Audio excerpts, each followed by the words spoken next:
संविधान कितना भी अच्छा क्यों ना हो, वो अंततः बुरा साबित होगा अगर उसे इस्तेमाल में लाने वाले लोग बुरे होंगे।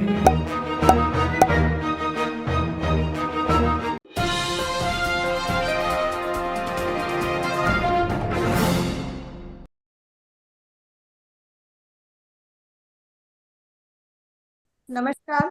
मैं टीना चौहान स्वागत करती हूँ आप सबका वॉइस ऑफ मानवता प्लेटफॉर्म पर।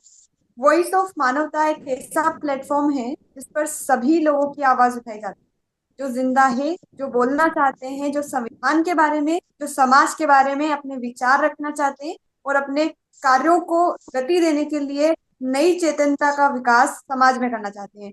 तो आज हमारे साथ भगवान दास जी, राष्ट्र ऋषि जी, ज्ञानलता सिंह जी मेहमान के रूप में जुड़े हुए हैं। आप सभी का बहुत बहुत स्वागत है। और जिस प्रकार से हम ये संविधान की सीरीज चला रहे हैं, जिसके अंतर्गत हम संविधान के विभिन्न पहलुओं को जानने की कोशिश करते हैं, इसका शीर्षक है क्या भारत का संविधान जिंदा है। यानी हम संविधान के प्रावधानों को कुरेद कर न केवल उनके सैद्धांतिक पक्ष को देखने का प्रयास करते हैं, बल्कि समाज में आज वास्तविकता किस प्रकार से दिखाई देती है और क्या होना चाहिए, इन सारे पहलुओं पर हम चर्चा करें। तो इस प्रोग्राम को स्पॉन्सर करने वाले डॉक्टर हरचंद सिंह जी, अमेरिका वाले producer of Shudra to Khalsa movies, sir का बहुत बहुत आभार। और हमारे इस प्रोग्राम को ऑर्गेनाइज करने वाले हमारे ऑर्गेनाइजर मेघराज सिंह जी का बहुत बहुत धन्यवाद। तो बिना देरी से अब हम अपने कार्यक्रम को आगे बढ़ाते हैं। और सबसे पहले हम थोड़ा सा अपने पिछले एपिसोड की आखिरी कड़ी से इस एपिसोड की शुरुआत जोड़ते हैं, जिसमें हमने पहले देखा कि केंद्र और राज्य संबंधों के संबंध में हमने चर्चा की। तो केंद्र और राज्य संबंधों में हमने विधायी और प्रशासनिक पक्षों के बारे में बहुत समय देकर और विभिन्न पहलुओं को उसके अंतर्गत हमने देखा। तो आज सबसे पहले हम ये जानना चाहेंगे, और मैं पहले चाहूंगी कि भगवान दास जी और ज्ञानलता सिंह जी, आप दोनों भी अपना कैमरा माइक ऑन कर ले, ताकि आपसे भी विचार विमर्श किया जा सके। तो पहली बात यह है कि अगर हमने जो संबंध है विधायी और प्रशासनिक संबंधों उनको जान लिया है, तो अब हम इस स्थिति में आ गए हैं कि हम उन संबंधों में लोकतांत्रिक और अधिक और सौहार्दपूर्ण बनाने के लिए क्या क्या चुनौतियां हैं उनको समझ सके, और उन चुनौतियों को कैसे दूर किया जा सके, उनके ऊपर हम समाधान सोच सके। तो मैं अपने मेहमानों से इसी संदर्भ में सबसे पहला सवाल करना चाहूंगी, या उसी संदर्भ में आपके विचार जानना चाहूंगी। तो पहले राष्ट्र ऋषि जी, आप इस संबंध में अपने विचार रखिए कि क्या ऐसी चुनौतियां हैं या क्या ऐसे कारण हैं जिसके कारण जो केंद्र है और जो राज्य है उनके संबंध में कटुता, या फिर हम कहें कि लोकतांत्रिकता कम है और सौहार्द कम दिखाई देता है बहुत बार। तो इसके लिए क्या समाधान हो सकते हैं, वह भी सुझाएं। पहले राष्ट्र ऋषि जी अपने विचार रखें। जी, सबसे पहले तो चैनल को बहुत बहुत धन्यवाद, जो गरीबों, मजलूमों और आम लोगों की बातों को उठा रहा है और संविधान की जानकारी दे रहा है। तो मैं मेघराज सिंह जी को भी बहुत बहुत धन्यवाद देता हूं, जिन्होंने इस बेहतर प्लेटफॉर्म को आम लोगों के लिए चालू किया है, जिससे लोगों को अधिकतम जानकारी मिले। अब हम मुख्य मुद्दे पे आते हैं और बात करते हैं कि केंद्र और राज्य, यानी जब भी दो सत्ताएं एक मुद्दे पे बात करेगी, चाहे लोगों के हित की बात करे या हित का काम करे, संघर्ष तो हमेशा जारी रहेगा, क्योंकि लोग हैं तो संघर्ष होगा। मानव का अस्तित्व ही संघर्ष से शुरू होता है। लेकिन यहाँ पे बात, जो आपका प्रश्न है, महत्व इस बात पे है कि केंद्र की और राज्य की, जो इस सत्ता पे बैठने वाले की मंशा क्या है। अगर दोनों की मंशा, वहां सत्तासीन लोगों की मंशा राष्ट्र के समग्र विकास की हो, और दोनों की शिक्षा समग्र विकास की हो, और दोनों की समझ साझा हो, तो चुनौतियां कम हो जाती है। लेकिन चूंकि सत्तासीन व्यक्ति और प्रशासनिक, केंद्र और राज्य दोनों की शिक्षाएं, समझ अलग अलग होती हैं, और निहित स्वार्थ और पार्टी का अस्तित्व बनाए रखना उनके निजी स्वार्थ है, और ये बहुत सारी चीजों का कॉम्प्लिकेशन बन जाता है। और जब इस प्रकार से जटिल प्रक्रिया बन जाती है, तब लोगों को हित के लिए या हित के नाम पर दोनों में संघर्ष चलता है। वस्तुतः हित होता है या नहीं होता, ये दूसरे पायदान पे आ जाता है, लेकिन हित के नाम पर संघर्ष होता है। तो जैसे कि मैं एक छोटा सा उदाहरण देता हूँ, एक बच्चे को चॉकलेट चाहिए। अब बच्चे को चॉकलेट चाहिए, चॉकलेट मांग रहा है, और एक उसके अभिभावक कहते हैं कि नहीं, इसको चॉकलेट नहीं दिया जाए क्योंकि चॉकलेट से बीमार हो जाता है। अब वो भी हित चाह रहा है। और एक और जो उसका अंकल होता है या कोई व्यक्ति होता है, वो कहता है कि नहीं, बच्चे को रुलाना नहीं चाहिए, उसको चॉकलेट देनी चाहिए, बच्चे का हक है। अब वो ऐसे करके वो देगा। अब दोनों ही बच्चे के हित के ऊपर अलग अलग मुद्दे पे बहस कर रहे हैं, अलग अलग मुद्दे पे अपनी बात रख रहे हैं। अब दोनों के निहित स्वार्थ क्या हो सकते हैं वो बात अलग है, लेकिन उनकी साझा समझ या फिर उनके निजी स्वार्थ कि बच्चों को अपने फेवर में करना या बच्चों का भविष्य बनाना। तो इसी प्रकार से राष्ट्र, समग्र राष्ट्र के लिए केंद्र और राज्य के मुद्दे बदल जाते हैं। कभी राज्य चाहता है, राज्य में और केंद्र में अलग अलग सत्तासीन बैठे रहते हैं, अलग अलग वर्चस्व बैठा रहता है, तो अपने वर्चस्व को कायम करने के लिए पुरानी योजना को खारिज करके अपनी योजना या अपने नाम से योजना लागू करने की दोनों की मंशा होती है। ऐसे में उनके महत्वपूर्ण जो हित है वो धूमिल हो जाते हैं और अपनी बात को उजागर करना उनका मुख्य उद्देश्य हो जाता है। जी। अब जैसे हमने चुनौतियों और ध्यान के ऊपर चर्चा की, और साथ ही हम देखते हैं कि संघ का मतलब होता है संधि या समझौता। और संघ जो है वो सीमित सत्ता का प्रतीक है, यानी कि एक दूसरे की पावर्स को लिमिटेड करते हैं, क्योंकि अ, जब हम शक्तियों का बंटवारा करते हैं तो उसमें एक के पास सारा अधिकार नहीं आता। तो इसी वजह से संघर्ष की भी उत्पत्ति होती है। अब हम इसी के ऊपर भगवान दास जी के विचार लेंगे कि क्या ऐसी चुनौतियां हैं, क्या ऐसे कारण हैं जिसके आधार पर हम कह सकते हैं कि संघ और राज्य के संबंध जो है वो अधिक सौहार्दपूर्ण नहीं रह पाते हैं। और आप ऐसे क्या समाधान सुझाना चाहेंगे जिसके वजह से इसको एक समाधान की दिशा मिल जाए और एक सौहार्दपूर्ण वातावरण और लोकतांत्रिकता का निर्माण हो? भगवान दास जी, सबसे पहले तो मैं आपको और वॉइस ऑफ मानवता के चैनल के दर्शकों को, बड़े भाई मेघराज जी को बहुत बहुत धन्यवाद दूंगा कि वो इस तरीके के एपिसोड चला रहे हैं, इस तरीके के कार्यक्रम कर रहे हैं जिससे कि लोगों के अंदर जागरूकता और बाबा साहब के या संविधान के प्रति जानकारियां, इसके अलावा एक हम समाज सेवकों को भी एक बात करने का मौका भी मिलता है, अपनी बात रखने का मौका भी मिलता है। उसके लिए मैं कोट कोट बधाई देता हूं। बात आती है समावेशन की, केंद्र और राज्य के संबंधों की।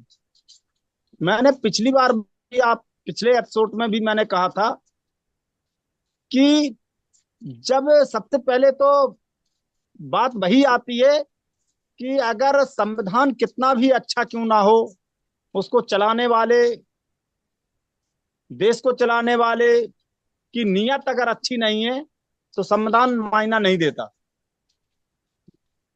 क्योंकि आज आप देख रहे हैं, शायद मुझे लगता है देश में पहली बार ऐसा हुआ होगा कि देश के उपराष्ट्रपति को दबाव में लेकर के उन्होंने सदन चलाया और 4 बजे तक उनका सदन में बहुत अच्छा रोल भी रहा और कोई स्वास्थ्य के बारे में कोई ऐसा वो नहीं था। अगर स्वास्थ्य खराब हुआ होता तो वहां डॉक्टरों को बुलाया जाता। एक उपराष्ट्रपति है, देश का दूसरा स्थान का नागरिक होता है, उसके लिए डॉक्टरी की कौन सी कमी थी? लेकिन वो सब कुछ नहीं, ये सब दबाव में लेकर के उन्हें लगा कि अब राष्ट्रपति उपराष्ट्रपति जो है हमारे विपरीत जाना चाह रहे हैं, और उन्होंने उनको इतना दबाव बनाया, इतना दबाव बनाया, इतना प्रेशर बनाया कि वो मेंटली अपने आप में डिस्टर्ब हुए और उन्होंने जो है इस्तीफा दे दिया। तो आज की वर्तमान जो नियत है सरकार की, वो सरकार की नियत तो वास्तविकता में यही है कि ये देश को बर्बाद करना चाहते हैं, देश की संपत्तियों को बेच रहे हैं, ये किसी से छिपा हुआ नहीं है। देश की संपत्तियों को बेचने के अलावा देश में जो रोजगार के अवसर थे, पढ़े लिखे लड़कों को रोजगार के नाम पे पकौड़ा तलना बताते हैं। एक और मंत्री जी थे, वो कहते हैं कि भाई पढ़े लिखे बीएड लड़के और पॉलिटेक्निक लड़के और एमबी सॉरी ये एमबीए वगैरह किए हुए लड़के, ये जो पढ़े लिखे जितने लड़के हैं, वो 4-4 गाय और भैंसे ले लें और सानी करके उनका गोबर डालें, उनसे जो दूध पैदा होगा उससे एक माह की आय 1-1.25 लाख रुपए होगी। बड़े अधिकारियों की आय होती है, मासिक वेतन होता है। उनका कथन इस तरीके का है। तो हमारे एक बात समझ में नहीं आती है कि भैंसों को रखने में, भैंसों को चारा डालने में भी अब शिक्षा की जरूरत पड़ेगी। दूसरी ओर आज आप देख रहे हैं कि ये क्या है। हम जैसे लोग शिक्षित होने की वजह से अपनी बात को संविधान पे चर्चा और गर्व से हक अधिकार शोषित वंचित समाज की आवाज को उठाने का काम करते रहते हैं। अब इनकी नियत ये है कि ये दलित पढ़ेंगे नहीं, छोटा वर्ग शिक्षित ही नहीं होगा तो ये आवाज कैसे उठाएगा। ये इनके बहुत जोर से आंच रही है, जिसके कारण इन्होंने यूपी में 27,000 स्कूल मर्ज किए हैं और आज 27,000 किए हैं। आगामी समय में आप देख लेना टोटल स्कूल बंद कर दिए जाएंगे सरकारी। ये मैं बहुत जिम्मेदारी के साथ कह रहा हूं मैडम। कुछ समय बाद आप देख लिए ना, सारे के सारे सरकारी कॉलेज बंद होंगे। ये नियत इनकी जो सरकार है, इसकी नियत जो है संविधान की ओर नहीं, लोगों की आम जनता के लिए नहीं। सरकारें लोकतंत्र के लिए बनाई जाती हैं, लोकतंत्र की रक्षा करती हैं, लेकिन आज सरेआम बिहार में देख लीजिए, आम वोटर को किस किस तरीके से नाम काटने की कोशिश की जा रही है, कैसे कैसे क्या क्या किया जा रहा है। अरे मेरी माता की तो बात छोड़ो, मेरा ही जन्म प्रमाण पत्र नहीं बना है तो हम इस देश के नागरिक नहीं है। जिस तरीके से ये भारत को, हमारे देश को बर्बाद करना चाह रहे हैं और ये अपनी बापौती दिखाना चाह रहे हैं, ये जो है किसी से छिपा हुआ नहीं है। क्या कहना चाह रहे हैं मैडम? जी सर, मैं ये कहना चाह रही हूँ कि आप थोड़े से अपनी बातों को संक्षिप्तता दे, ताकि और अलग अलग मुद्दे हमें कवर करने हैं, तो थोड़ा सा संक्षिप्त होकर सटीकता के साथ सर बात। नहीं, वही मैं कहना चाह रहा जी हूं सर, कि अपनी बात इनकी जो है। और दूसरी बात आती है कि केंद्र और राज्य की जो संबंधों की, उसमें जब तक दोनों, केंद्र में अगर भाजपा है या कांग्रेस है तो राज्य में बसपा या सपा, मतलब बदली हुई सरकार हो, अगर एक ही पार्टी की सरकार नहीं होगी तो मुझे लगता है और कि लोगों की जो है लोकतंत्र की रक्षा भी होगी, लोगों को न्याय भी मिलेगा। अगर एक ही सरकार है तो ये जो है न्याय नहीं मिलेगा। इनके संबंध तो मैंने पिछली बार ही भी बता दिया था और वो अभी भी संबंधों में यही फेरबदल होता है, बाकी तो और सब ठीक होता है। जय भीम मैडम। हमारे एक और मेहमान ज्ञान दत्ता सिंह जी से भी मैं निवेदन करूंगी कि अगर वो उपलब्ध हो तो अपना माइक और कैमरा ऑन कर ले, ताकि उनके साथ भी हम इस मुद्दे पर विचार कर। और इस प्रकार से हमने जो अपना जो सवाल था उसमें ये जानने का प्रयास किया था कि क्या चुनौतियां हैं और क्या समाधान हो सकते हैं। तो चुनौतियां इस प्रकार से आ सकती है कि जो विधायी क्षेत्र है तो उसमें संघ के पास अलग शक्तियां हैं, राज्य के पास अलग शक्तियां हैं, लेकिन कभी कभी ऐसा भी होता है कि एक विषय जो है वह कहीं ना कहीं एक दूसरे से मेल खाता है। और हो सकता है कि राज्य सूची का विषय है और केंद्र सरकार कानून बना रहे हैं, और अगर केंद्र सरकार कानून बना रहे राज्य सूची का, तो इस प्रकार की थोड़ी जो मिसअंडरस्टैंडिंग होती है या फिर एक सोची समझी रणनीति के तहत भी इस तरीके के कार्य किए जाते हैं, तो ये हो सकता है कि राज्य और केंद्र के संबंध में कुछ कटुता अनुभव की जाए। और इस प्रकार के और भी हमने मुद्दे देखे थे, जैसे कि ऑल इंडिया सर्विसेज है, राज्यपाल का मुद्दा, हम सब कुछ इनके ऊपर चर्चा कर चुके हैं। अब समाधान की अगर बात करें तो समाधान के रूप में दो कॉन्सेप्ट यहाँ पर प्रस्तुत किए जाते हैं। मैं संक्षिप्त में उनके बारे में जानकारी देकर उसके ऊपर आपके विचार लूंगी। तो सबसे पहले बात आती है सहकारी संघवाद की, कोऑपरेटिव फेडरलिज्म। इसका आशय ये होता है कि जो केंद्र सरकार है और जो राज्य सरकारें हैं, ये आपस में मिलकर मिलकर के नीतियां बनाएंगी, मिलकर के विकास के प्रयास करेंगी। यानी कि राज्य और केंद्र के मिलकर के राष्ट्र के विकास के हेतु प्रयास करेंगे। इसके उदाहरण के तौर पर जैसे नीति आयोग है, तो नीति आयोग में नीतियां बनाई जाती है जहां राज्य और केंद्र दोनों मिलते हैं और दोनों में विचार विमर्श होता है और उसके बाद में नीतियां बनाई जाती है। जीएसटी परिषद जो है वो भी इस तरीके की है। तो इसका मतलब ये है कि दोनों मिलकर के किस प्रकार राष्ट्र के विकास में योगदान देंगे। न केवल केंद्र और राज्य बल्कि अन्य राज्य भी मिलकर के इस प्रकार के विकास में सहभागिता लेंगे। दूसरा जो कॉन्सेप्ट है वो आता है हमारा प्रतिस्पर्धी संघवाद। यानी कि यहाँ पर प्रतिस्पर्धा होती है विभिन्न राज्यों के बीच, और ये राज्यों के बीच जो प्रतिस्पर्धा है ये स्वस्थ प्रतिस्पर्धा होती है। यानी कि जैसे प्रदर्शन के आधार पर उनको इंसेंटिव दिए जाएंगे, यानी कि जिसने जितना अच्छा प्रदर्शन किया उसको और अच्छी सुविधा दी जाएगी।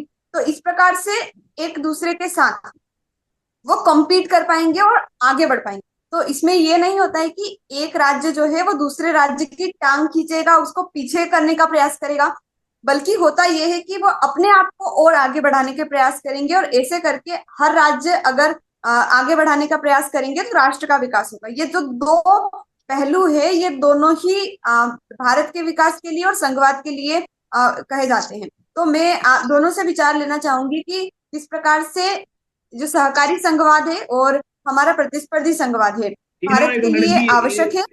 एक और बंदे जुड़े साथ में, आपकी ज्ञानलता सिंह, इनसे बात करेंगे। वो सर उनका माइक और नहीं होना। ठीक है।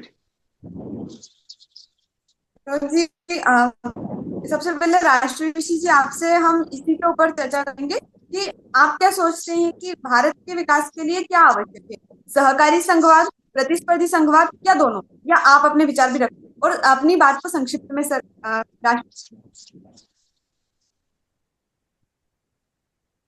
दोनों ही अपनी अपनी जगह बहुत बेहतर से काम हो रहा है। राज्य और संघवाद, जो हमारे देश की जो संविधान की जो खूबसूरती है ना, इसमें संघ अलग से नहीं है। मतलब सारे राज्यों से प्रतिनिधित्व चुनकर संघ में व्यक्ति जाता है और केंद्र सरकार निर्माण करती है और फिर साझा नियम यहाँ से बनाते हैं। और जो बड़े मुद्दे हैं जैसे कि राष्ट्र की सुरक्षा, राष्ट्र के समग्र विकास, ये सारे मुद्दे पे के जो विषय हैं केंद्र के पास है। और जो व्यक्तिगत विकास है, परिवार का विकास है, इस प्रकार के जो मुद्दे हैं राज्य के पास है। लेकिन यहाँ भी राज्य कहीं पिछड़ जाता है शिक्षा में या स्वास्थ्य में, एक तो केंद्र उनका पोषण करता है, यानी केंद्र भी उनको मुख्य धारा में लाने का प्रयास करता है। अब इसी चीज से जुड़ा हुआ एक बिंदु है हमारा शिक्षा के ऊपर, जहाँ अभी जो चर्चा में आया था कुछ स्कूल मर्ज हो रहे हैं, बंद हो रहे हैं, लेकिन इस विषय पे हमारा सबसे बड़ा ये है कि स्कूल की जरूरत किसे है, शिक्षा की जरूरत किसे है।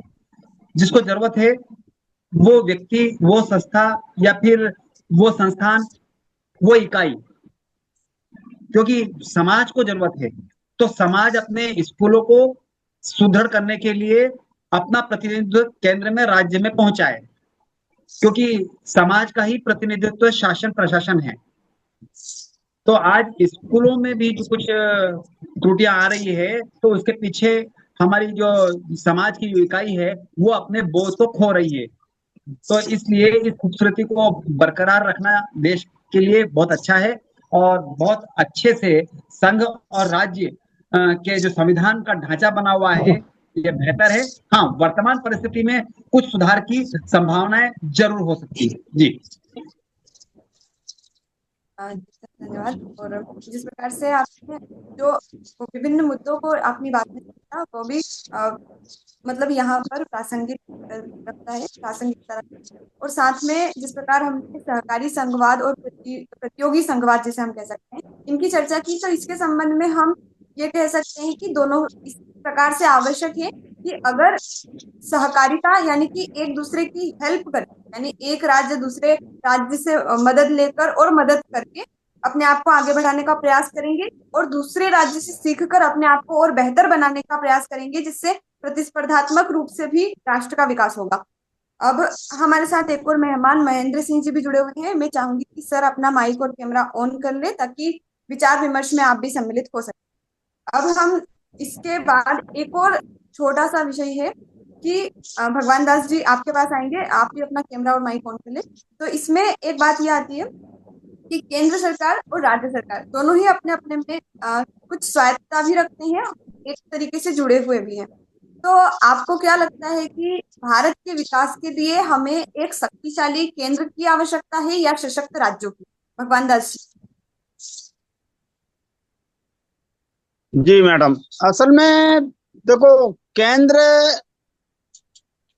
हो या राज्य हो, मैं तो ये कहूंगा कि अगर साफ नियत से और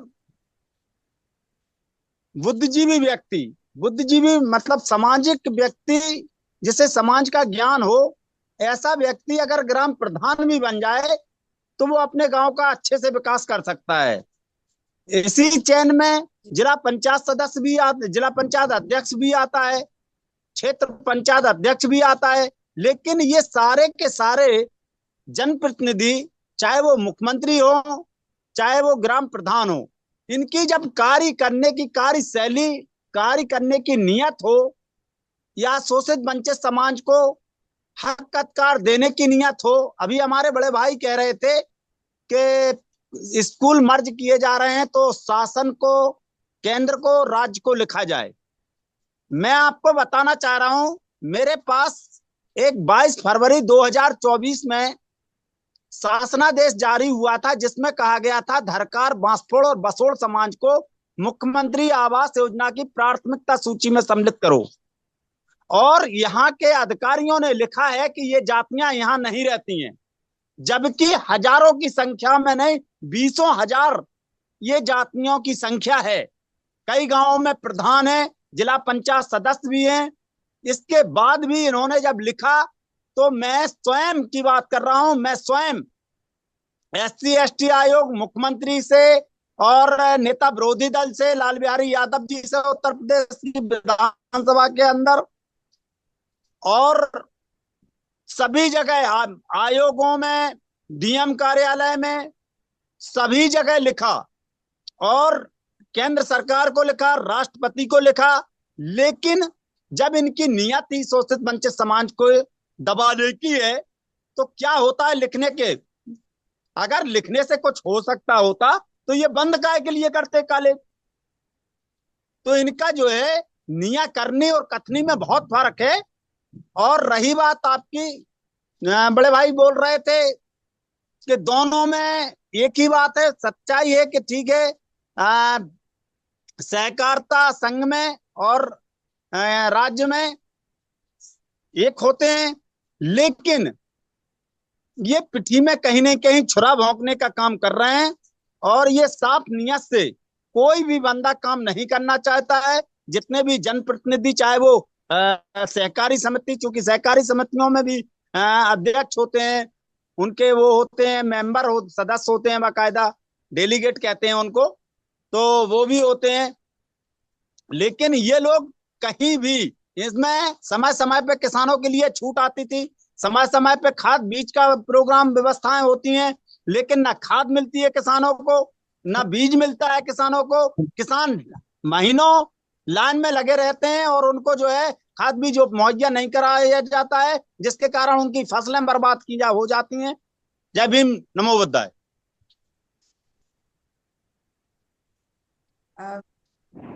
हमारे अन्य मेहमान जिनका कैमरा और माइक बंद है, मैं आशा करूंगी कि अभी अपना माइक ऑन कर लीजिए, अगर आप भी इस विचार विमर्श में शामिल होना चाहते हैं तो। और जिस प्रकार हमने अभी एक सीधा सिंपल सवाल, जिसमें हम ये समझने का प्रयास कर रहे थे कि भारत के विकास के लिए क्या आवश्यक है, एक शक्तिशाली केंद्र या सशक्त राज्य। तो अगर हम इसके या को हटा के और लगा दें, जहां पर शक्तिशाली केंद्र और सशक्त राज्य हो, तो भारत का विकास तेजी से हो सकेगा और वह विकास लोकतांत्रिक तरीके से भी हो सकेगा। क्योंकि यहाँ पर जिस प्रकार से केंद्र की शक्ति का केंद्र बनाया, मतलब हम एकात्मकता के ओर रुख करके हमारा जो राष्ट्र है वो उसकी भावना है वो एकात्मक है, भले ही हम संघ या संघवाद की चर्चा करते हैं। यह इसलिए आवश्यक है क्योंकि आपातकालीन परिस्थितियों में भारत के एक एकता को बनाए रखने के लिए एक सशक्त केंद्र भी आवश्यक है, और इसी का समर्थन डॉक्टर अंबेडकर सर ने भी किया था। तो हम यहाँ ये भी देखते हैं, जैसे आपातकाल होता है वो चाहे राष्ट्रीय आपातकाल हो, राष्ट्रपति शासन हो या वित्तीय आपातकाल हो, हर परिस्थिति में केंद्र के पास, संघ के पास अधिक शक्तियां अपने आप चली जाती है, संविधान स्वयं इसका प्रावधान करता है। तो ये बात क्लियर हो गई कि शक्तिशाली केंद्र होना आवश्यक है। अब सशक्त राज्यों की आवश्यकता इसलिए है क्योंकि अगर हम ऐसा देखें कि one size fits to all, यानी एक ही नीति है, एक ही कानून है, वह हर राज्य में फिट बैठ जाएगा, तो ऐसा नहीं है। क्योंकि स्थानीय जरूरतें और अनुकूलताएं जो होती है वह उनके अपेक्षाओं में भी अंतर बनाती है। जैसे विभिन्न राज्य अलग अलग क्षेत्रों में अच्छा करते हैं तो वे उसमें और अच्छा कर सकते हैं। जैसे हम देखते हैं केरल का स्वास्थ्य मॉडल हम देखेंगे तो वहां बहुत अच्छा उन्होंने इसके ऊपर किया है। कर्नाटका में डिजिटल पहल उन्होंने बहुत अच्छी की है। सिक्किम में उन्होंने ऑर्गेनिक फार्मिंग का बहुत अच्छा किया है। तो इस प्रकार से विकास के लिए दोनों ही आवश्यक है। जी राष्ट्रीय जी, आप कुछ कहना चाहते हैं? अभी जो आपने बात रखी तो उसमें मैं एक बात जोड़ना चाहूंगा कि सशक्त केंद्र, केंद्र सशक्त हो, शक्तिशाली हो, लेकिन राज्य के लिए जो शब्द आ रहा है वो आएगा समृद्ध राज्य। राज्य समृद्ध हो, कोई शिक्षा में हो, स्वास्थ्य में हो, उद्योगों में हो, हर राज्य की अपनी अपनी खूबी हो, हर राज्य की अपनी अपनी विशेषता हो, ताकि यहाँ के लोग भी मुख्य धारा से जुड़े और राज्य अधिक से अधिक डेवलप यानी विकासशील हो, विकसित हो, तब जाकर बनेगा हमारा समर्थ भारत। हम समर्थ भारत की एक कल्पना कर रहे हैं कि हमारा समर्थ भारत जो विश्व में एक महाशक्ति के रूप में उभरे। तो जब शक्ति का संबंध आता है तो वो केंद्र के लिए, कि केंद्र साझा शक्ति जो आंतरिक मामलों में भी शक्तिशाली हो और बाह्य मामलों में भी जो हमारी देश के आसपास जो सीमा है उसमें भी केंद्र शक्तिशाली हो, साथ में विदेश नीतियों में भी केंद्र शक्तिशाली हो। लेकिन आंतरिक जो विकास की दर है, विकास की दर केंद्र निर्धारित नहीं कर पाता है। विकास क्या होता है ये राज्य सुनिश्चित करे।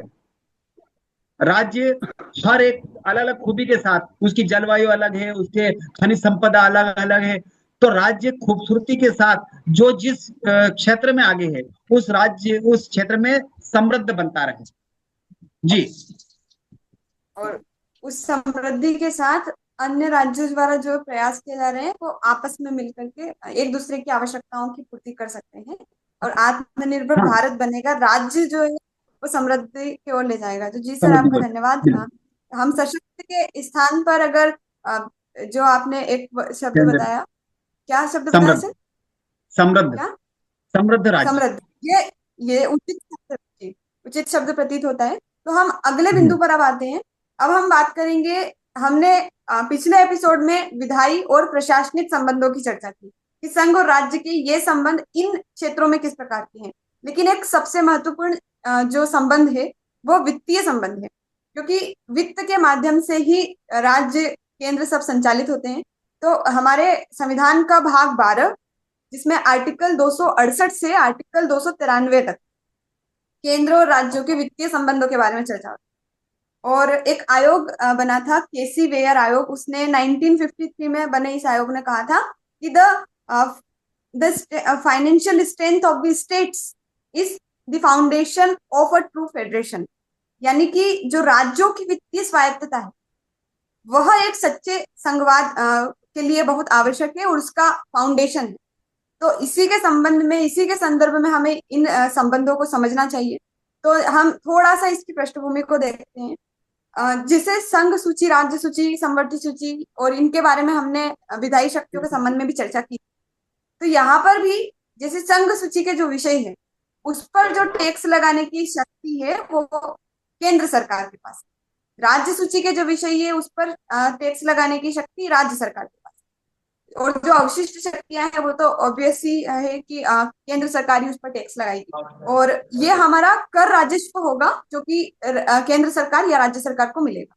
गैर कर राजस्व भी होता है, जैसे डाक तार है, रेलवे है, संचार, इनके माध्यम से जो भी पैसा की प्राप्ति होती है वो गैर कर राजस्व के रूप में संघ को प्राप्त होता है। तो पहले तो थोड़ा सा संक्षिप्त में आपसे मैं इस पर विचार लूंगी कि राज्यों के लिए वित्तीय स्वायत्तता कितनी आवश्यक। तो हम सबसे पहले राष्ट्रीय ऋषि जी आपसे इस पर विचार लेंगे, और संक्षिप्त में सर राज्यों की स्वायत्तता की जो आवश्यकता है उसके ऊपर अपने विचार रखें।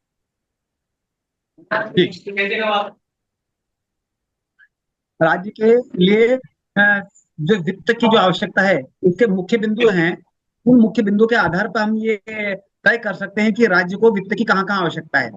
उस आवश्यकता के आधार पर ही उनकी जो मुख्य सूची है जी, उनकी जो मुख्य सूची है वहां से वो राज्य कर वसूल करके उस काम में लगाए।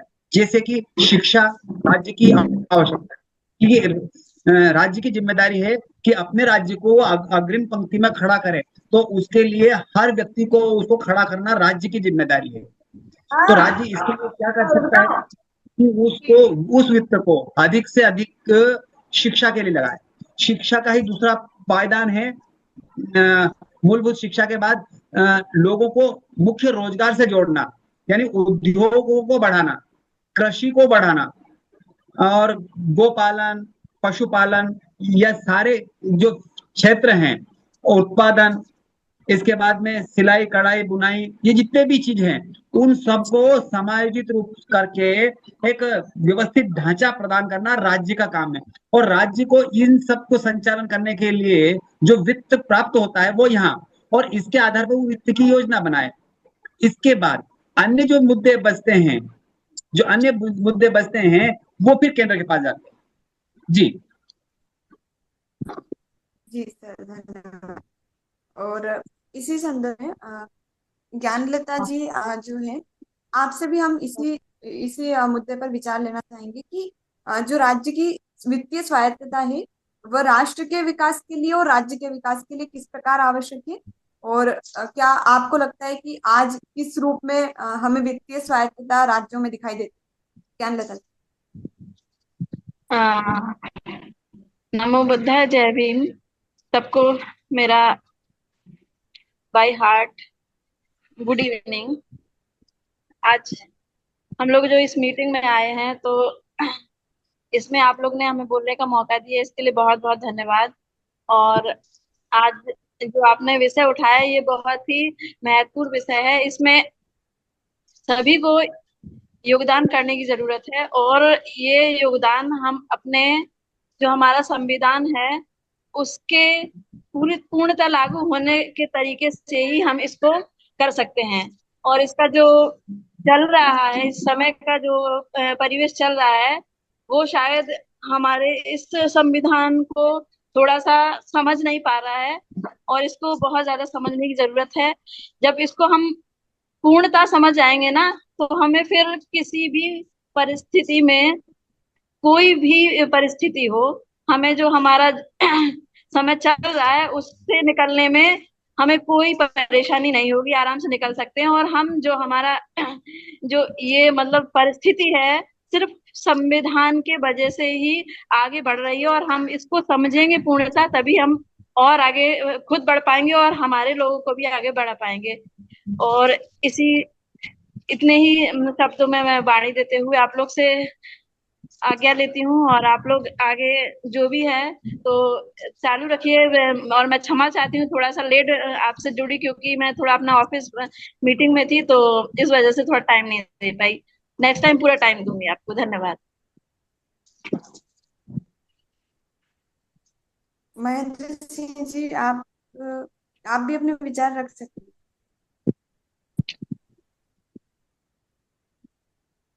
सर, क्या आप उपलब्ध हैं अभी? महेंद्र सिंह। सभी लोगों को नमस्कार।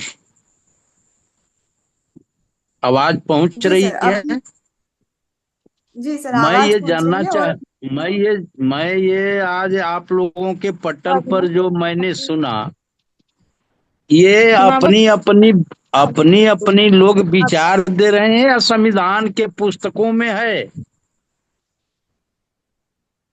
सर ऐसा है, संविधान के बारे में हम जानकारी ले रहे हैं, लेकिन प्रावधानों तो से संविधान को हटकर बारे में आप अगर जानकारी ले रही हैं मैडम, तो मैंने अगले सप्ताह मैंने बैठ करके आपसे बतलाया था कि संविधान का निर्माण जिन लोगों ने किया है वो अपने हित में किया है।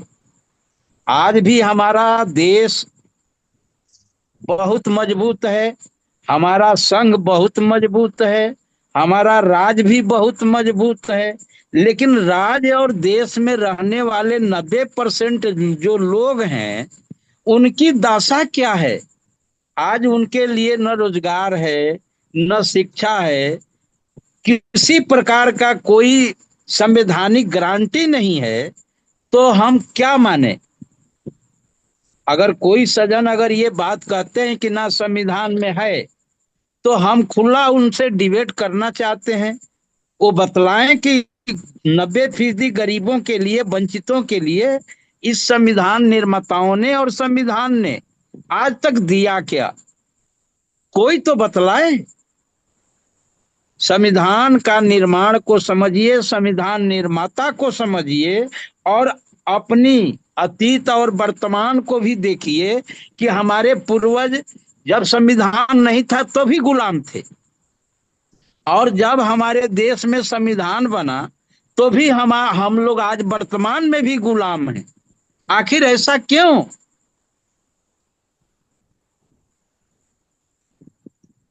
आवाज पहुंच रही है मेरी? हेलो? सर आपकी आवाज पहुंच रही है। हाँ, तो हमारी शब्दों पर आप ध्यान दे करके हमें आर्टिकल पर न जाइए। संविधान बनाने वालों ने जितना चीज लिखा है वो अपने लिए लिखा है। हम तो जानना चाहते हैं कि जो 90% जो वंचित लोग हैं उनके लिए आप बोल इसमें क्या रहे हैं? है। हेलो हेलो, अरे भैया ये बताओ, आप कहना क्या चाहते हो? इसका मतलब ये है कि संविधान लिखने वालों ने अपने लिए लिखा है, समाज के लिए नहीं लिखा? पता नहीं, आप पढ़िए ना साहब। नहीं, ये कौन आप सा पढ़िए, तर्क मुझे कर रहे पढ़ने हैं की आप? आवश्यकता और क्या है? आपको देश पढ़ रहा सुनिए है। भगवान दादी, आप अगर कुछ भी बात बोलिए तो संदर्भ दे करके बोलिए। मैं नहीं नहीं, संदर्भ के संदर्भ अलावा तो इधर उधर संदर्भ नहीं अलग जाता अलग हूँ। बात है, अलग बात है। हो सकता है आप संविधान निर्माता हो, वो अलग बात है, लेकिन हम जो कह रहे हैं हम तो अपने अनुभव पे कह रहे हैं, और संविधान में तो आप थोड़ा बहुत अनुभव ना कभी कभार चलेगा ना? लिखा है। आप संविधान की नहीं, डिबेट देखा है पढ़िए, कभी। संविधान को पढ़िए और आप उसमें पढ़िए, अपने लिए आप पढ़िए तो तलाशिए। अलग बात है, यहाँ वो विषय नहीं है जो आप डिसाइड करना चाह रहे फिर हैं। वही आप नहीं नहीं, नाजायज वो बहस विषय करते नहीं हैं है। सर। आइंदा आप अगर इस बिल्कुल तरीके से बात करोगे चैनल के माध्यम से, तो मैं भाई ये समझे, बाकी मेघराज भाई, बाकी आप लोग जानते हैं, मैं नहीं जुड़ूंगा फिर। तो ये आवश्यकता थोड़ा कहीं है। आप संविधान अरे अभी निर्माता तो पे सवाल खड़े कर रहे हैं। 75 नहीं, बरस आप हुआ है। संविधान निर्माता पे सवाल खड़े कर रहे हैं, ये कौन सी अभी बात हुई? 75 बरस हुआ है। भगवान दादी, संविधान निर्माता 75 की बरस कोई हुआ है। गलती, समझने का इसका प्रयास मतलब करिए। संविधान अभी निर्माता ने अभी जो लिखा भगवान वो दास अपने जी, लिए लिखा। एक मिनट अभी मैं बोल देता हूँ उसमें क्या है। देखो, इसमें विचार यहाँ पर बहस करना ठीक है, थोड़ा तथ्य के माध्यम से विचार रखिए, कोई बात नहीं। अपने मतलब ये किसी को छोड़कर के भाग जाना या बदान छोड़कर, ये सही नहीं होगा। अगर बात किसी को आपके उसको दूसरे की बात दूसरे को रखने का हक है, तो आप अपने तरीके से बात रखिए। मानना ना मानना वो अलग बात होती है, लेकिन विचार तो रख सकते हैं ना। अगर इसमें मैदान छोड़कर भागते हैं तो इसमें एक दूसरे को हम खुद दोषी बन जाएंगे उसके, अगर मैदान छोड़कर भाग देते हैं तो। इसीलिए तो यहाँ पर ये जो भाई जो महेंद्र सिंह जी बोल रहे हैं, महेंद्र जो भी है, ये मतलब कई बातें ऐसी हैं इनकी जो मतलब इन्होंने जो इन्होंने पढ़ा है या सुना है उसकी बात कर रहे हैं। और भगवान दास जी वो कर रहे हैं जो मतलब कोई चीजें अनुभव से निकली बातें हैं, कोई सही बातें, कोई मतलब वो अपने हिसाब से बात कर रहे हैं। लेकिन फिर भी हमने विचार, अगर इसको समाज को एक साथ लेकर चलना है, तो यही तो विचार होता है ना कि जहाँ डिफरेंट डिफरेंट विचार होते हैं वही तो विचार चर्चा होती है। नहीं तो अगर एक दूसरे के साथ में सहमत होकर चलते हैं तो गुलामी का काम है। तो विचार करना भी जरूरी है। तो हम इसमें ऐसा किसी की बात से सहमत होना या न सहमत होना कोई जरूरी नहीं होता है। अपनी बात को आप रखें, दिल खोल कर रखें, प्लेट बड़े भाई, तैयार किया, जो दुविधा बीच में खड़ी है ना इनको खत्म करेंगे। और सही दिशा जो नहीं, बड़े मानवता भाई, जो है उस पर जाएंगे जी। बड़े भाई, हमें संविधान निर्माता पर अगर उंगली उठाता है कोई व्यक्ति, तो वो तो नहीं हम बर्दाश्त करेंगे। नहीं, बर्दाश्त संविधान नहीं, वो तो ठीक है, आप बात है। संदर्भ देंगे ना सर? मैं अंगुली नहीं उठा रहा हूँ, आप संदर्भ देंगे ना? कौन सा किताब निकाल करके बोल रहे हैं? आपने यही कहा, कहाँ से आपने पढ़े यही हैं? कहा कि संविधान निर्माता ने अपने लिए लिखा होगा। ये कौन सी बात हुई? मैं ये कह रहा हूँ कि संविधान के अंदर में 389 लोग हैं, तो एक व्यक्ति निर्माता अगर हैं तो साबित करिएगा ना आप जिनको भी निर्माता मानते हो तो साबित करिएगा ना सर। नहीं तो मैं क्या, पूरा देश साबित जानता है, फिर अब पूरा देश देश की बात जानता है करें तो तो बाबा। बताइए, नहीं, बात आप सुनिए। बताइए तो सर। सुनिए ना, सुनिए, पूरी बात सुन लीजिए। मैं कह रहा हूं कि अगर आप जिनको निर्माता मानते हैं तो उनका संदर्भ देंगे ना आप? अरे इसमें कि पूरा नहीं बात देंगे? में उलझने की जरूरत नहीं है भाई, जो विषय चल रहा है उस पर बात रखें, क्यों उसमें उलझने की कोशिश करें? कौन निर्माता है, कौन क्या है, उसको छोड़ दो। अभी जो देश चल जिस हालात में चल रहा है, इसमें पॉजिटिव निकाले इस बात से, कैसे बस पॉजिटिव यहीं निकाल पे सकते तो हैं? यही तो मैं कह रहा हूं कि आज संविधान को लागू हुए 75-76वां बरस चल रहा है। हम पूछ रहे हैं इतना गरीबी क्यों है? तो गरीबी तो मैंने बताया था ना आपको, ये 85% की लोग इनकम में एक बेरोजगार मिनट क्यों है भाई हैं साहब ना? है। सुनिए मैं जवाब सुनिए देता सुनिए, आपको, दोबारा गरीब मैं देता हूँ आपको। ये वो 85% संपत्ति के आया निकम उनके में पास। पड़ के कारण गरीबी है। अब जब अपने आए अपने हक को अपना आप नहीं ले सकते इंसान, तो कौन देगा उसको हकों को? जो अपने मुंह के अंदर रोटी नहीं खिलाएंगे, अगर भोजन आपके सामने रखा है और उसको खुद नहीं खाएंगे, फिर कहेंगे हम भूखे रहेंगे, किसका कौन है इसका कारण? तो भाई जो 85% जो एकता, कहाँ एकता है आप लोगों को बताइए? इसके दोषी 85% है जिन्होंने अपने हक की अब लड़ाई नहीं लड़ रहे हैं, लड़ भी ले तो अधूरी लड़ाई लड़ रहे हैं, एक दूसरे की टांग काटते हैं, एक दूसरे खींचते हैं पकड़ करके। तो मेरा मानना ऐसा है कि 85% दोषी है इसका, अपने हकों का भी दोषी है, अपने मतलब जो जो हक उसको आज तक लिया नहीं है, राजनीति में जो गुंडे लोग बैठे हैं उनका भी दोषी यही है। क्योंकि 85% होने के बाद में अगर फूक मारे ना, हवा मारने जाए तो 85% से भी लोग हवा से उड़ा सकते हैं। तो बात करते हैं कि 85% थोड़ा सा 85% 85 करोड़ जगह फटे हुए लोग हैं। तो मैं चाहता हूँ इसको थोड़ा सा मुद्दे को दे पाए, जो चल रहा है उसको, विषय को बात रखे, जो भोजन के हक में जाती है बात, जो मानवता हक में जाती है, उसको लेके चले। नेगेटिव पॉजिटिव तो चलता रहता है, कोई बड़ी बात नहीं जी। और महेंद्र जी अपना ये वीडियो चालू कर लो। Mahendra ji sir, Mahendra Singh video yes चालू कर ले तो ज्यादा। जी सर, आपका बोलिए वीडियो बंद बोलिए। है। वीडियो चालू नहीं है, वीडियो नहीं चालू होता है, आप बात रखिए ना। अच्छा जी जी सुनिए। जी, अब मैं आपको आप इसी मुद्दे पे बात रखता हूँ कि दोषी कौन है, भूखे क्यों हैं लोग। मैं गांव का उदाहरण बताता हूँ, गांव में रहता हूँ कि जैसे ही लोगों की फसल निपटती है, थोड़े से लोग फ्री होते हैं, वो आपस में लड़ने लग जाते हैं। एक दोनों भाई एक दूसरे के लिए लड़ते हैं, मेयर के लिए लड़ते हैं और अपना नहीं नहीं, मैं लड़ काम। नहीं रहा हूँ, मैं लड़ नहीं रहा हूँ। नहीं नहीं, वो मैं 1 मिनट, मैं लड़ नहीं रहा हूँ राजनीति सर, हमारी लड़ाई नहीं है। हम आपसे हाँ और पूरे पटल पर लोगों से ये जानना चाहता हूँ कि संविधान जी 26 जनवरी 1950 को हमारे देश में लागू हुआ। आज हम जी 2025 में आपके और हम एक जगह बैठ करके गूगल पर हम चर्चा कर रहे हैं। मेरा ये कहना है बिल्कुल कि संविधान के 75 बरस बीत जाने के बावजूद देश की आबादी का जी आज आज जो दशा है, 90% आबादी, मैं 90% आबादी जो है वो हम्म, वो आज फटेहाल है, बेहाल है, रोजगार से वंचित है, शोषण दमन से वो त्रस्त है। यानी किसी भी क्षेत्र में संविधान के द्वारा संवैधानिक अधिकार उनको अगर मिला है तो बताइए। मैं तो ये पूछ रहा हूं सर, संविधान बहुत बढ़िया है, संविधान निर्माताओं ने बनाया है, बहुत बढ़िया बनाया है, लेकिन इन 90% लोगों के लिए कोई आर्टिकल बताइए, कोई तो आर्टिकल बता दीजिए सर, जी वंचितों वही अगर के आप 75% लिए। में मैं अब बात बता रहा हूँ। जी राष्ट्रीय जी अपनी बात जी कृपया प्लीज संक्षिप्त में रखिएगा, और आप इनका जवाब देना चाहें तो बोलिए। मैं वो जवाब देना चाह रहा हूँ कि जो 90% त्रस्त हैं वो आपस में ही अपने परिवार के साथ बेईमानी धोखाधड़ी कर रहे हैं। अ, शिक्षा, स्वास्थ्य और विकास की बात तो छोड़ो, वो अपने भाई से भाई लड़ रहे हैं, पड़ोसी पड़ोसी से लड़ रहे हैं और बेवजह एक दूसरे को नुकसान पहुंचा रहे हैं और अपना पैसा धन कोर्ट कचहरी इसमें खर्च कर रहे हैं। माना कि कुछ संविधान में विसंगतियां हो सकती है, माना कि वो संविधान आम लोगों तक नहीं पहुंचा हुआ, लेकिन लोग अपनी नियत से अगर विकास करें, लोग अपनी नियत से एक दूसरे की मदद करें तो देश प्रगति के मार्ग पे चल सकता है, लोग प्रगति के मार्ग पे चल सकते हैं। लेकिन लोग ही एक दूसरे की चीज को हड़पने के बैठे।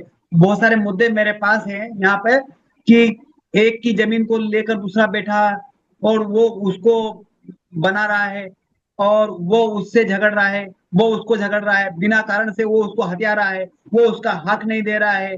तो इसे छोटे छोटे मुद्दे पे बार बार हर तीसरा व्यक्ति लड़ रहा है। जी रखिए। और जिस प्रकार महेंद्र सिंह जी का जो अ, जो चिंता है या जो सवाल है वो इस प्रकार से है कि क्या भारत के जो भी मेजोरिटी है, मतलब बहुत सारे जो लोग हैं, 90% वो बोल रहे हैं, उनके संबंध में संविधान में कुछ सुविधाएं या कुछ भी अधिकार उनको नहीं दिए गए हैं, इस प्रकार का विचार उन्होंने रखा। यही बात हमने पिछले एपिसोड में भी करी थी, और ये हो सकता है कि किसी व्यक्ति के विचार इस तरीके के हो और कोई अलग व्यक्ति अलग तरीके के विचार रख सकता है। तो पहले तो मैं भगवान दास जी और महेंद्र सिंह जी के जो विपरीत विचार है कुछ, उनके संबंध में समन्वय स्थापित करते हुए ये बोलना चाहूंगी कि एक दूसरे के मतों का सम्मान करते हुए अपने मत पर आप चाहें तो बरकरार रह सकते हैं। और दूसरी बात ये कि जो हम संविधान में अधिकारों की बात करते हैं, तो ये हम संविधान के, महेंद्र सिंह जी स्वयं भी बोल रहे हैं कि संविधान बहुत अच्छा है लेकिन फिर भी 90% लोगों को फायदा नहीं मिला। तो हम चर्चा उसी चीज की यहाँ कर रहे हैं, और ये जो क्या भारत का संविधान जिंदा है, ये सीरीज भी हम इसीलिए लेके आए हैं। और हमारे इसी प्रोग्राम की एक टैगलाइन यही है कि संविधान चाहे कितना भी अच्छा क्यों ना हो, जब तक उसे लागू करने वाले लोग अच्छे नहीं होंगे तब तक वो बुरा साबित होगा। तो ये आपका जो एक भी मिनट एक मिनट मैं आपसे एक बात पूछता हूँ। संविधान कितना भी अच्छा हो और चलाने वाले अच्छे नहीं होंगे तो सही साबित नहीं होगा। बड़ा अच्छी बात है। इसके नीचे फिर बाबा साहब ने क्या बोला है? केवल इतना ही बोल करके सब खत्म कर दिए या आगे और कुछ बोले हैं? वो बताइए हमको। आप क्या कहना चाहते हैं? मैं ये कहना चाहता हूं कि बाबा साहब ने 25 नवंबर 1949 को, आपके पास अगर उनका भाषण होगा तो पढ़ लीजिए, उन्होंने कहा कि संविधान देश चलाने के लिए 3 अंग देता है, विधायिका, कार्यपालिका और न्यायपालिका। और ये 3, न्यायपालिका, कार्यपालिका और विधायिका, और ये तीनों पक्षपात करेंगे, भेदभाव करेंगे, तो जो वंचित जो लोग रह जाएंगे वो कौन सा रास्ता अपनाएंगे ये कहना मुश्किल है। अगर वो क्रांतिकारी रास्ता वंचित लोग अपना लिए तो कोई ऊपर से देवदूत उतर करके नहीं आएगा ये कहने के लिए कि ये संविधान फेल है। ये बाबा साहब का वक्तव्य है, मेरा नहीं है। 25 नवंबर 1949। मैं संदर्भ के साथ बोलता हूं कि आप देख लीजिए। तो आप जो भी बातें बोल रहे हैं, लेकिन हमारे इस प्रोग्राम का उद्देश्य संविधान के प्रावधानों की चर्चा करना है, और आप जो बात बोल रहे हैं उसका समाधान भी इसमें खोजने का प्रयास होता है। लेकिन हम बिना प्रावधानों की चर्चा किए केवल इस बात पर अगर अड़ गए कि मतलब कहाँ अधिकार है और ये है, तो इनकी चर्चा से हम रुक जाएंगे, क्योंकि हम जब तक संविधान के बारे में जानेंगे नहीं कैसे हम रास्ता निकाल सुनिए, पाएंगे। मैं दो लाइन और बोल देता हूं। राज्य के नीति निर्देशक तत्व हमारे संविधान में है, जी 36 से 51 अनुच्छेद। अब सवाल उठता है, आपको बताते चले कि मूल अधिकार और अल्पसंख्यक समुदाय कमेटी के अध्यक्ष माननीय सरदार वल्लभ भाई पटेल थे, तो यहाँ बाबा साहब को क्यों चिपकाया जाता है? उसका अध्यक्ष सरदार वल्लभ भाई पटेल थे और उन्होंने 24 जनवरी 1947 को 54 सदस्यों के साथ अपनी अपनी टीम के साथ मूल अधिकार को बनाने में काम किए हैं और हम लोग बाबा साहब को साथ चिपकाते हैं। बाबा साहब उसमें है ये नहीं है, मेंबर भी नहीं है उसका। मूल अधिकार कमेटी के बाबा साहब मेंबर भी नहीं है। बाबा साहब केवल संविधान सभा के मेंबर हैं। मैं ये बात कहने जा रहा हूं, भगवान दादी को अगर नहीं जानकारी है तो मैं कृपया कहता हूं कि मैं तो डेट तारीख दे करके बोल रहा हूं। जी, यहाँ आप ये बता रहे हैं कि एक व्यक्ति ने संविधान नहीं लिखा, और आपने जो भी बताया कि नीति निर्देशक तत्व और फंडामेंटल राइट्स के संबंध में जो भी कमेटी थी जिसके द्वारा इनका निर्माण हुआ, उसमें हमारे अंबेडकर सर नहीं थे। कोई भूमिका नहीं है। महेंद्र सिंह जी, एक मिनट, यहाँ मुद्दा ये नहीं है कि किस व्यक्ति ने बनाया किसने नहीं। हो सकता है कि किसी व्यक्ति के विचार ये भी हो कि पूरा संविधान उन्होंने लिखा हो, तो वह उनके व्यक्तिगत विचार हो सकते हैं, लेकिन दूसरा चीज और थोड़ा सा एक लाइन और बोल करके, हमारे संविधान के मूल अधिकार को 2 भागों में बांटा गया है, भाग 3 और भाग 4। तो ये काम तो सरदार वल्लभ भाई पटेल ने किया है ना, भाग 3 और भाग 4 बनाए हैं। बिल्कुल नहीं किया, बिल्कुल और हम नहीं लोग किया, बाबा साहब को चिपकाते हैं।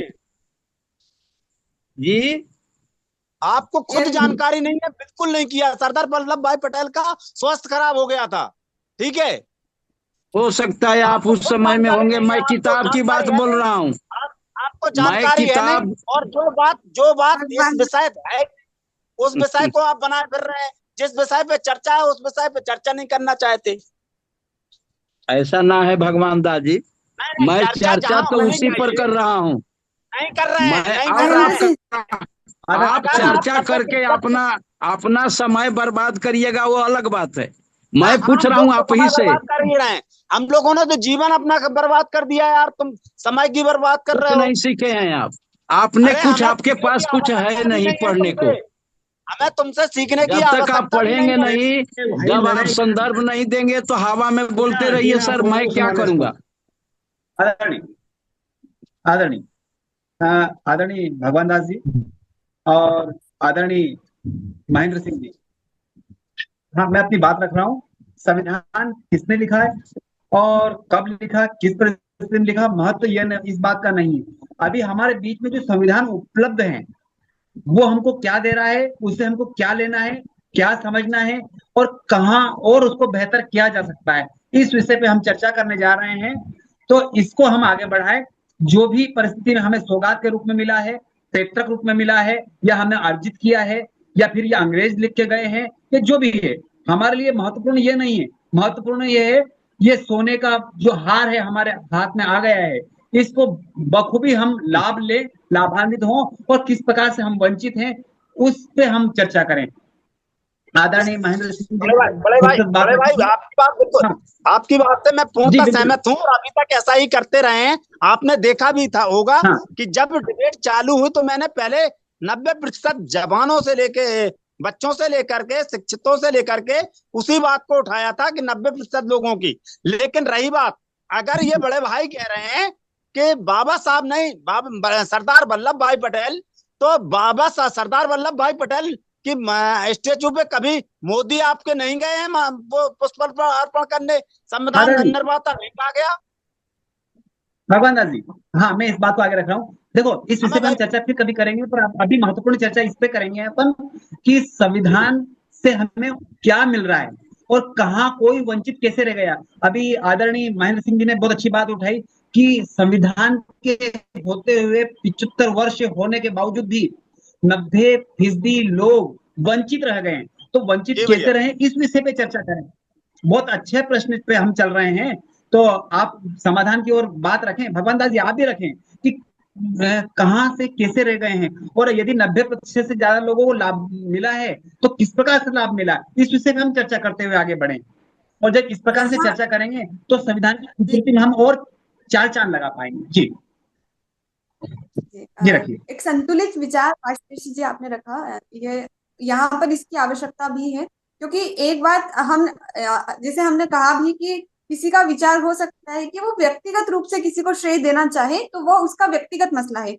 और हम ऑफिशियल तौर पे कहते हैं संविधान सभा के द्वारा संविधान बनाया गया, हो सकता है उसमें किसी की महत्वपूर्ण भूमिका रही हो, किसी की थोड़ी कम भूमिका रही हो, लेकिन यहाँ पर मसला हमारा संविधान के प्रावधानों के बारे में जानने का है।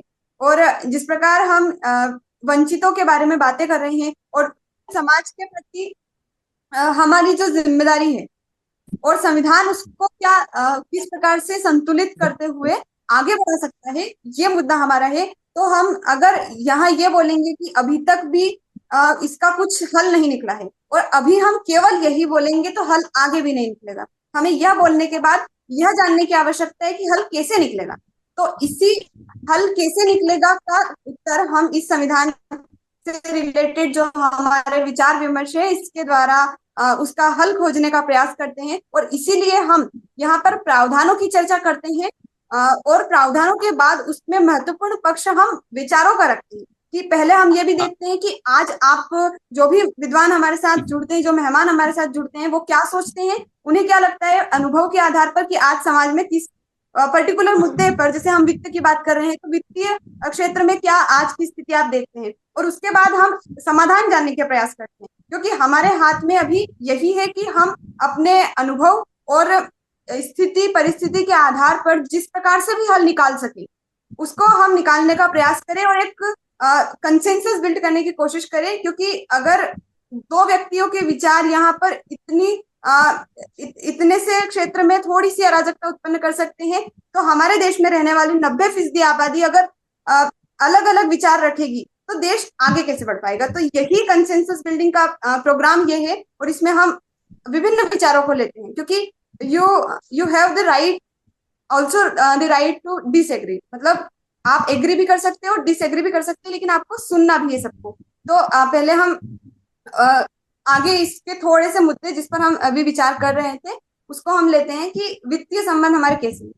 तो संघ और राज्य के वित्तीय संबंध में हमने थोड़ा ये जानने का प्रयास किया था कि जो संघ है उसको किस प्रकार से वित्त की प्राप्ति होती है, यहाँ पर कर कैसे मिलता है, कर राजस्व मिलता है और गैर कर राजस्व, दो प्रकार की हमने चर्चा की।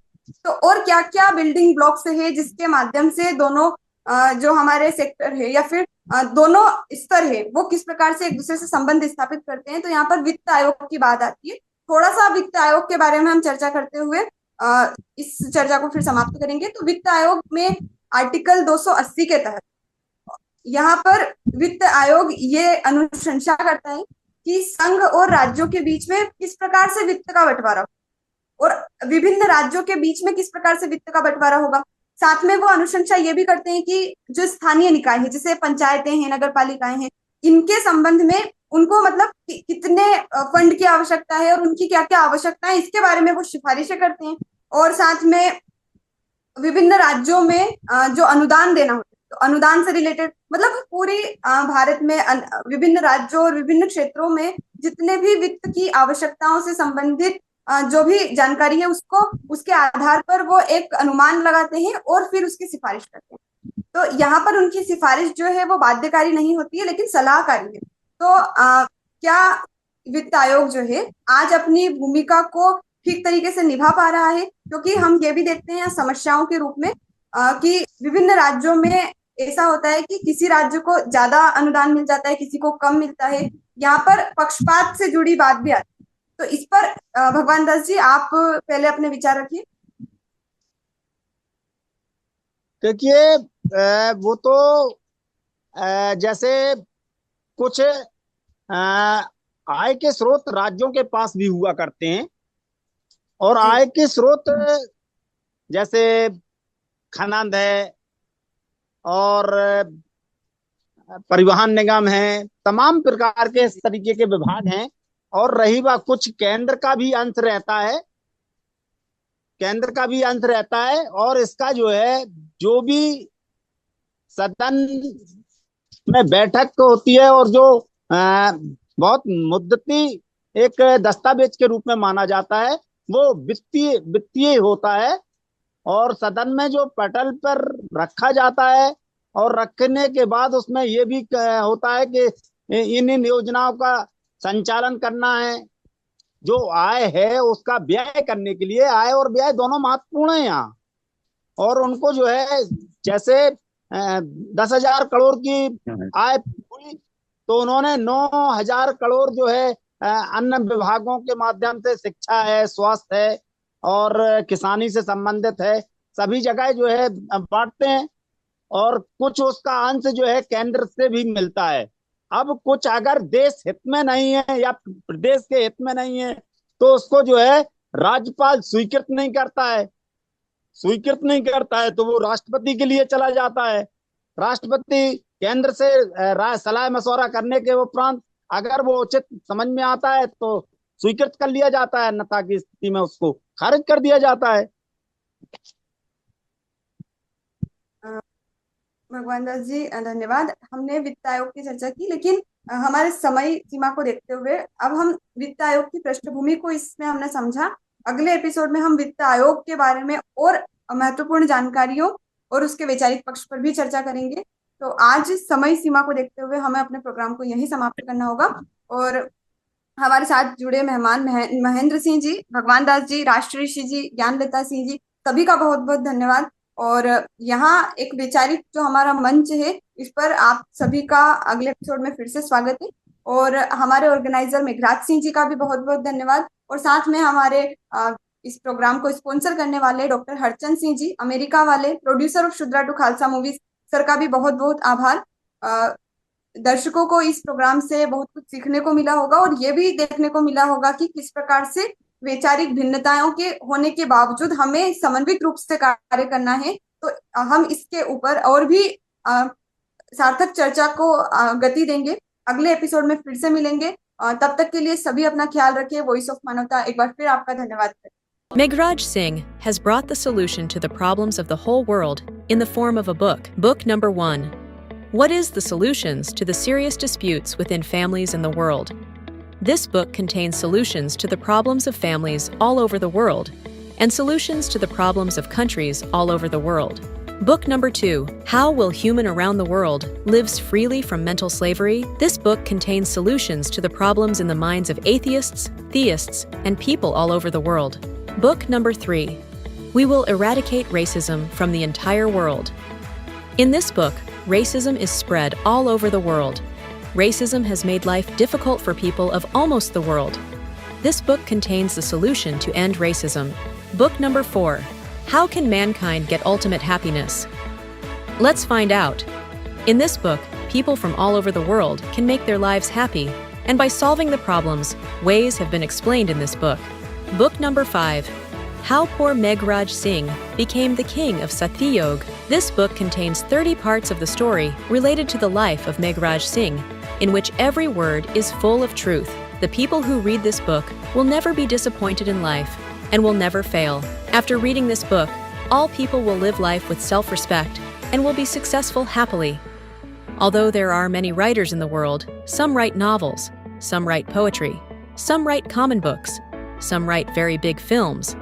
But Meghraj Singh has taken up the task of writing books, keeping in mind the problems of humans all over the world. Have done.